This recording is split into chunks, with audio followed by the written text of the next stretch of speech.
invited as our guest speaker this morning for three reasons. A gentleman, he loves Jesus, he has a compelling life story, and he is a distinguished man of science and healing. We hope that he can help us sort some things out. May I introduce the Director of Pediatric Neurosurgery at one of the world's great hospitals, Johns Hopkins in Baltimore, Dr. Benjamin Carson, Sr.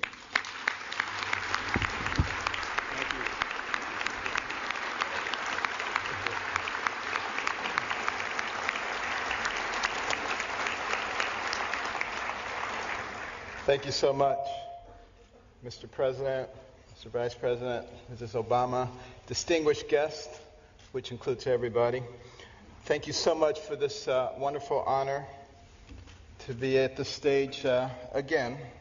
I was here 16 years ago, and the fact that they've invited me back means that I didn't offend too many people. So that was great. I want to start by reading four texts, which will put into context what I'm going to say. Proverbs 11:9. With his mouth, the godless destroys his neighbor, but through knowledge the righteous escape. Proverbs 11:12. A man who lacks judgment derides his neighbor, but a man of understanding holds his tongue. Proverbs 11:25. A generous man will prosper. He who refreshes others will himself be refreshed. And 2 Chronicles 7:14. If my people who are called by my name will humble themselves and pray and seek my face and turn from their wicked ways, then will I hear from heaven and will forgive their sins and heal their land. You know, I have an opportunity to speak in a lot of venues. This is my fourth speech this week. And I have an opportunity to talk to a lot of people. And I've been asking people, what concerns you? What are you most concerned about in terms of the spirituality and the direction of our nation and our world? And I've talked to very prominent Democrats, very prominent Republicans. And I was surprised by the uniformity of their answers. And those have informed my comments this morning. Now, it's not my intention to offend anyone. I have discovered, however, in recent years that it's very difficult to speak to a large group of people these days and not offend someone. And people walk around with their feelings on their shoulders waiting for you to say something. Did you hear that? And they can't hear anything else you say. The PC police are out in force at all times. I remember once I was talking to a group about the difference between a human brain and a dog's brain. And a man got offended. He said, you can't talk about dogs like that. But, you know, people just focus in on that, completely miss the point of what you're saying. And we've reached a point where people are afraid to actually talk about what they want to say because somebody might be offended. People are afraid to say Merry Christmas at Christmas time. It doesn't matter whether the person you're talking to is Jewish or, you know, whether they're any religion. That's a salutation, a greeting of goodwill. We've got to get over this sensitivity, you know, and it keeps people from saying what they really believe. You know, I'm reminded of a very successful young businessman, and he loved to buy his mother these exotic gifts for Mother's Day, and he ran out of ideas, and then he ran across these birds. These birds were cool. You know, they cost $5,000 a piece. They could dance, they could sing, they could talk. He was so excited he bought two of them. Sent them to his mother, couldn't wait to call her up on Mother's Day. Mother, what'd you think of those birds? And she said, they was good. He said, no, Mother, you didn't eat those birds. Those birds cost $5,000 a piece. They could dance, they could sing, they could talk. And she said, well, they should have said something. And you know, that's where we end up too if we don't speak up for what we believe. And you know what we need to do.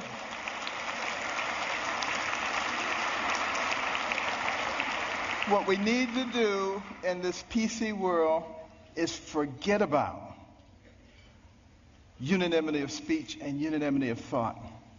And we need to concentrate on being respectful those people with whom we disagree.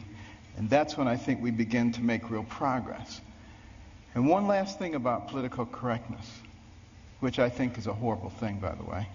I'm very, very compassionate, and I'm not ever out to offend anyone. But PC is dangerous. Because you see, this country, one of the founding principles was freedom of thought and freedom of expression. And it muffles people. It puts a muzzle on them. And at the same time, keeps people from discussing important issues while the fabric of their society is being changed. And we cannot fall for that trick. And what we need to do is start talking about things that are important, things that were important in the development of our nation. Well, one of those things was education. I'm very passionate about education because it's made such a big difference in my life. But here we are at a time in the world, the information age, the age of technology. And yet, 30% of people who enter high school in this country do not graduate. 44% of people who start a 4-year college program do not finish it in 4 years. What is that about? Think back to a darker time in our history, 200 years ago when slavery was going on. It was illegal to educate a slave, particularly to teach him to read. Why do you think that was? Because when you educate a man, you liberate a man. And there I was as a youngster, placing myself in the same situation that a horrible institution did because I wasn't taking advantage of the education. I was a horrible student. Most of my classmates thought I was the stupidest person in the world. They called me dummy. I was the butt of all the jokes. Now, admittedly, it was a bad environment. Single parent home. You know, my mother and father had gotten divorced early on. My mother got married when she was 13. She was one of 24 children. Had a horrible life. Discovered that her husband was a bigamist. Had another family. And she only had a third-grade education. She had to take care of us. Dire poverty. Had a horrible temper, poor self-esteem. All the things that you would think would preclude success. But I had something very important. I had a mother who believed in me. And I had a mother who would never allow herself to be a victim, no matter what happened. Never made excuses, and she never accepted an excuse from us. And if we ever came up with an excuse, she always said, "Do you have a brain?" And if the answer was yes, then she said, then you could have thought your way out of it. It doesn't matter what John or Susan or Mary or anybody else did or said. And it was the most important thing she did for my brother and myself. Because if you don't accept excuses, pretty soon people stop giving them and they start looking for solutions. And that is a critical issue when it comes to success. Well, you know, we did live in dire poverty. And one of the things that I hated was poverty. You know, some people hate spiders, some people hate snakes. I hated poverty. I couldn't stand it. And, but, you know, my mother couldn't stand the fact that we were doing poorly in school. And she prayed and she asked God to give her wisdom. What could she do to get her young sons to understand the importance of developing their minds so that they could control their own lives? And you know what? God gave her the wisdom, at least in her opinion. My brother and I didn't think it was that wise because it was to turn off the TV. Let us watch only 2 or 3 TV programs during the week, and with all that spare time, read 2 books apiece from the Detroit Public Libraries and submit to her written book reports, which she couldn't read, but we didn't know that. You know? And, you know, she put check marks and highlights and stuff. But, you know, I just hated this. And my friends were out having a good time. Her friends would criticize her. They would say, "You can't make boys stay in the house reading books. They'll grow up, they'll hate you." And I would overhear them, and I'd say, "Mother, you know they're right." But she didn't care, you know. But after a while, I actually began to enjoy reading those books. Because we were very poor, but between the covers of those books, I could go anywhere, I could be anybody, I could do anything. I began to read about people of great accomplishment.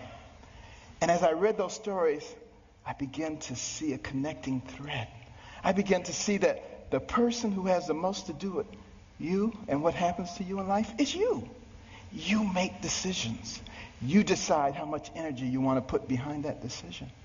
And I came to understand that I had control of my own destiny.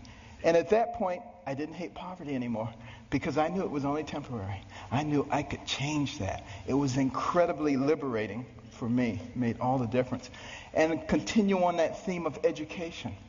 In 1831, Alexis de Tocqueville came to America to study this country. The Europeans were fascinated. How could a fledgling nation, barely 50 years old, already be competing with them on virtually every level? This was impossible. De Tocqueville was going to sort it out.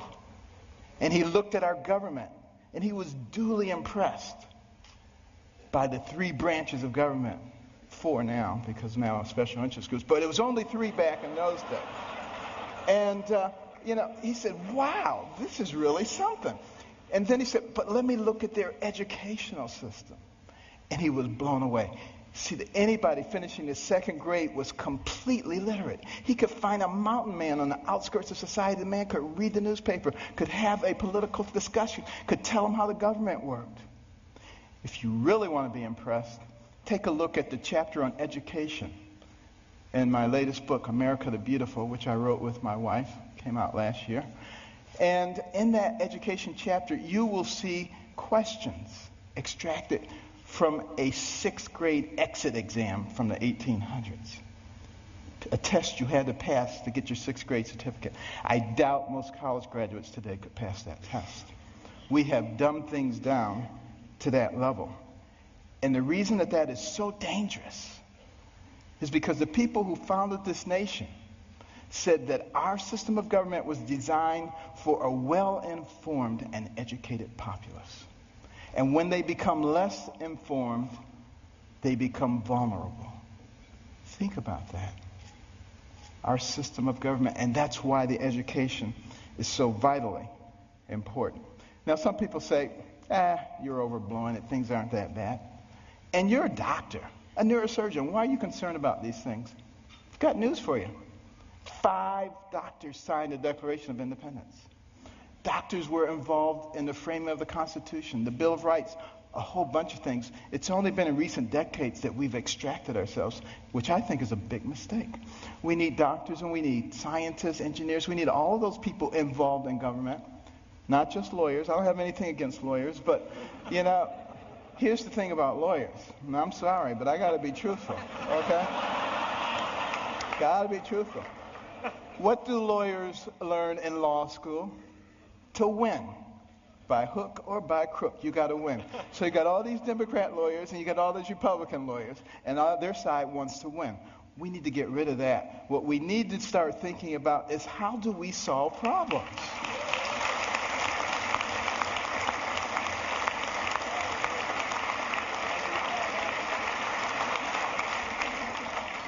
And now, before I get shot, let me finish here.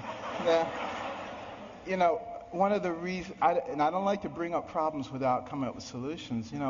My wife and I started the Carson Scholars Fund 16 years ago after we heard about a survey, an international survey, looking at the ability of 8th graders in 22 countries to solve math and science problems. And we came out number 21 out of 22, barely beat out number 22, very concerning. And we'd go into schools and we'd see all these trophies, all-state basketball, all-state wrestling, all-state this, that, and the other. The quarterback was the big man on campus. And what about the intellectual superstar? What did they get? A National Honor Society pin? A pat on the head, there, little nerd. Nobody cared about them. And is it any wonder that sometimes the smart kids try to hide? They don't want anybody to know that they're smart. This is not helping us as a nation. So we started giving out scholarships to students from all backgrounds for superior academic performance and demonstration of humanitarian qualities. Unless you cared about other people, it didn't matter how smart you were. We got plenty of people like that. We don't need those. We need smart people who care about other people. We would give them money. The money would go into a trust. They would get interest on it. When they went to college, they get the money. But also the school gets a trophy. Every bit as impressive as any sports trophies. Goes right out there with the others. They get a medal. They get to go to a banquet. And we try to put them on the same kind of pedestal as we do the all-state athletes. Now, I have nothing against athletics or entertainment. Please believe me. I'm from Baltimore. The Ravens won. This is great, okay? But what will maintain our position in the world?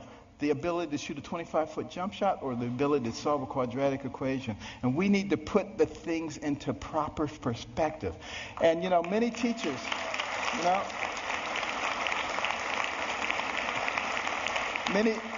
Many teachers have told us when we put a Carson Scholar in their classroom, the GPA of the whole class goes up over the next year. And it's been very gratifying. We started 16 years ago with 25 scholarships in Maryland. Now we've given out more than 5,000, and we're in all 50 states. But we also put in reading rooms. These are fascinating places that no little kid could possibly pass up. And they get points for the amount of time they spend in their reading, the number of books that they read, and they can trade them in for prizes. In the beginning, they do it for the prizes, but it doesn't take long before their academic performance begins to improve. And we particularly target Title I schools where kids come from homes with no books, and they go to schools with no libraries. Those are the ones who drop out. And we need to truncate that process early on because we can't afford to waste any of those young people. For every one of those people that we keep from going down that path of self-destruction and mediocrity, that's one less person you have to protect yourself and your family from. One less person you have to pay for in the penal or the welfare system. One more tax-paying, productive member of society who may invent a new energy source or come up with a cure for cancer. They're all important to us, and we need every single one of them. It makes a difference.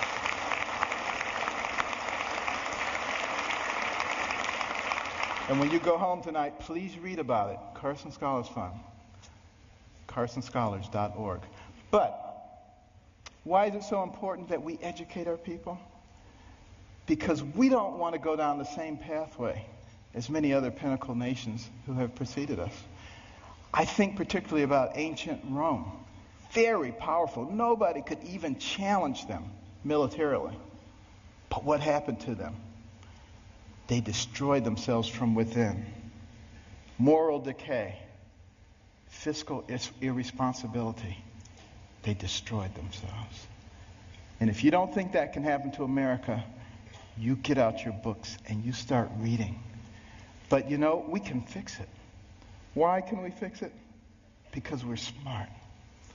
We have some of the most intellectually gifted people leading our nation.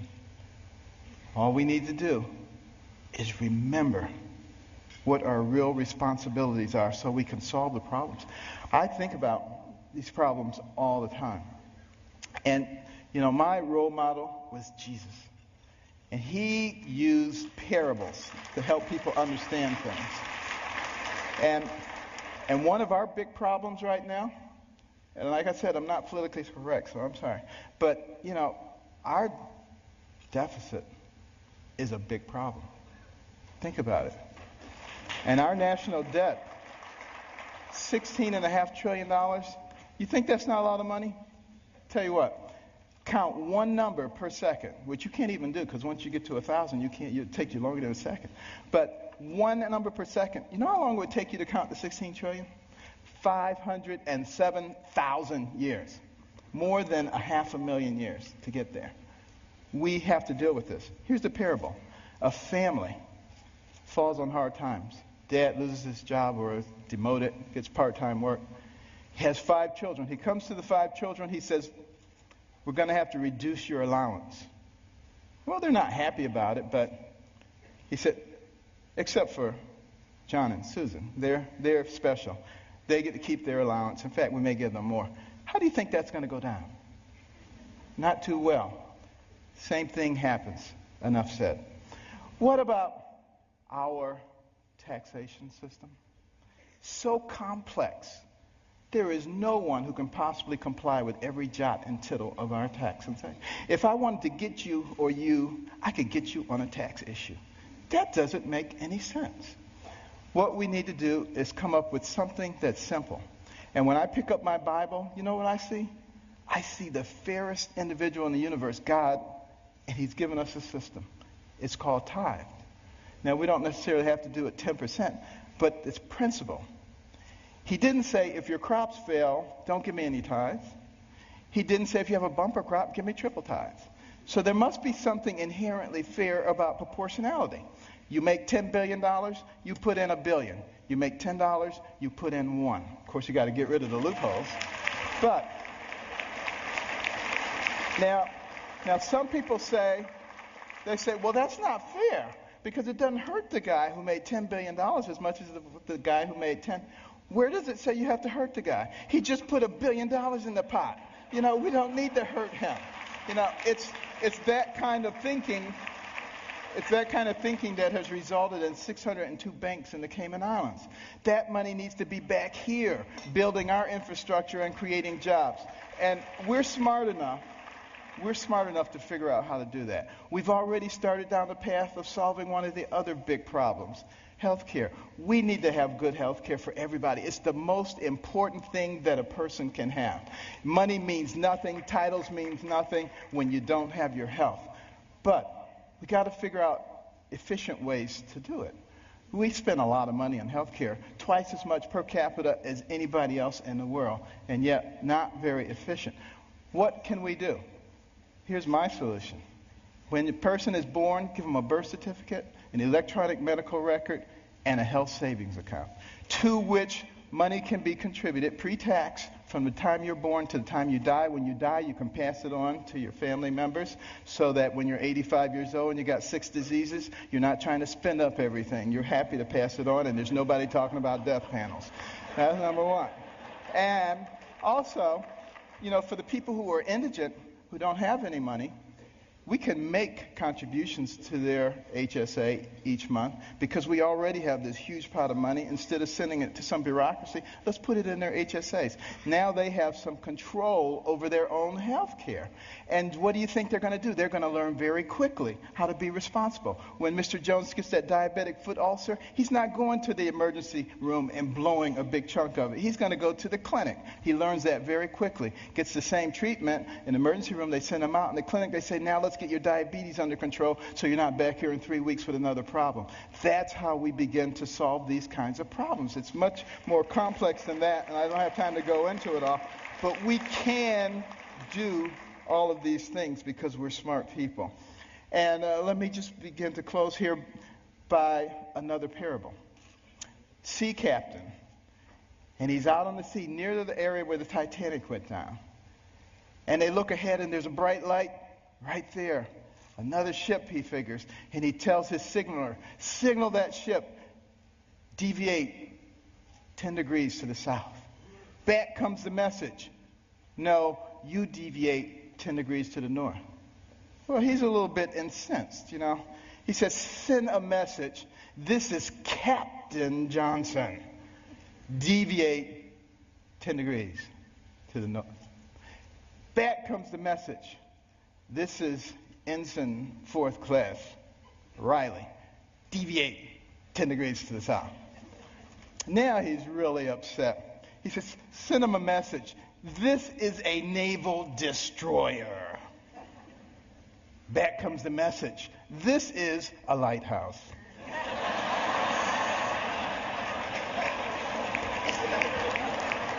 Enough said. Now, what about the symbol of our nation? The eagle, the bald eagle. It's an interesting story how we chose that. But a lot of people think we call it the bald eagle because it looks like it has a bald head. That's not the reason. It comes from the Old English word piebald, which means crowned with white. And we just shorten it to bald. Now use that the next time you see somebody who thinks they know everything. You get them on that one. But why is that eagle able to fly high, forward? Because it has 2 wings, a left wing and a right wing. Enough said. And I want to close with this story.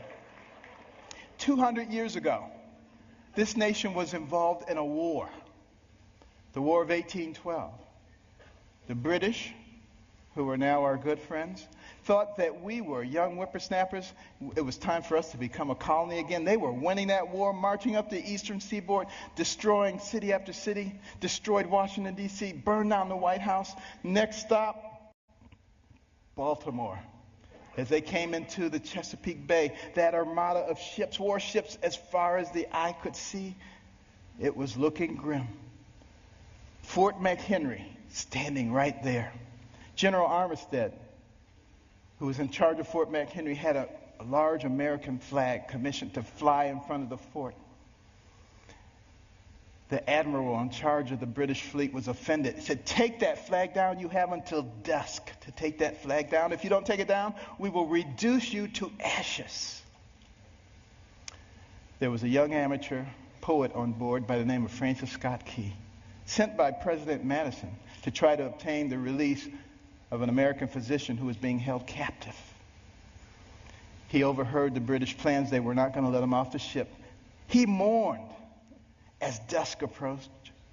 He mourned for his fledgling young nation. And as the sun fell, the bombardment started. Bombs bursting in air, missiles, so much debris. He strained trying to see, was the flag still there? Couldn't see a thing. All night long it continued. At the crack of dawn, he ran out to the banister. He looked, straining his eyes, but all he could see was dust and debris. And then there was a clearing, and he beheld the most beautiful sight he'd ever seen. The torn and tattered stars and stripes still waving.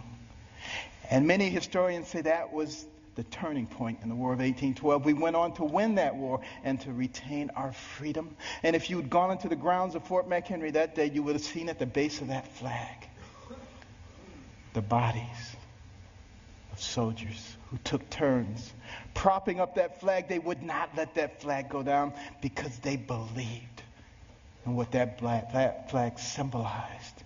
And what did it symbolize? One nation under God, indivisible, with liberty and justice for all. Thank you. God bless.